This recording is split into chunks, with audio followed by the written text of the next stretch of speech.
The coin is the $5 silver maple leaf with high relief on a piedfort blank. Piedfort is clearly a French word, so it dates back to the Middle Ages when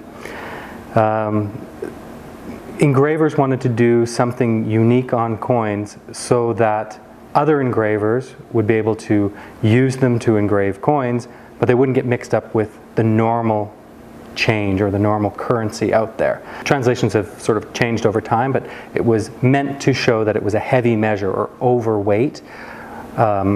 And it's kind of evolved into double weight.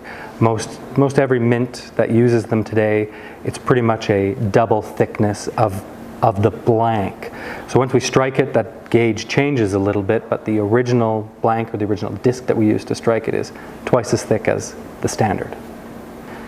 But then it's evolved over centuries essentially to become showpieces, collector items.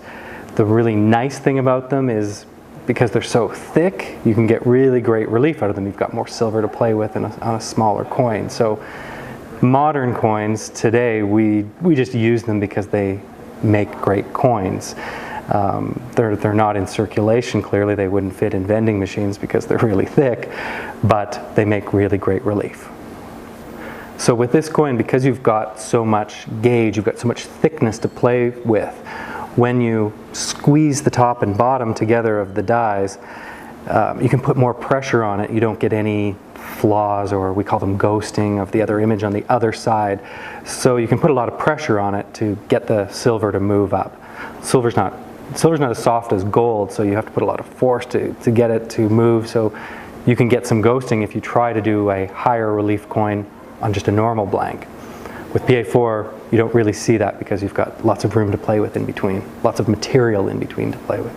We're trying to celebrate the 25th anniversary of the silver maple leaf. We thought about how we could dress it up so that we could maximize all the relief. So we've actually laid the silver maple leaf design on a bed of other maple leaves. So you get a whole bunch of texture in the background of other maple leaves, but you also get the classic silver maple leaf design that's been around for 25 years. So the great thing about this coin is it's pretty rare. We don't do it very often. We haven't done one since 2010, so that means we haven't really done one for 3 years. So if you've just started collecting, it's a great one to add into your collection. If you've been collecting forever, it's going to be something that's rare and unique in your collection.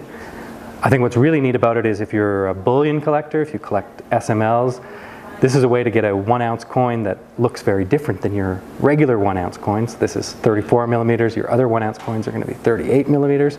So there's something really novel there for the collectors or for the buyers out there.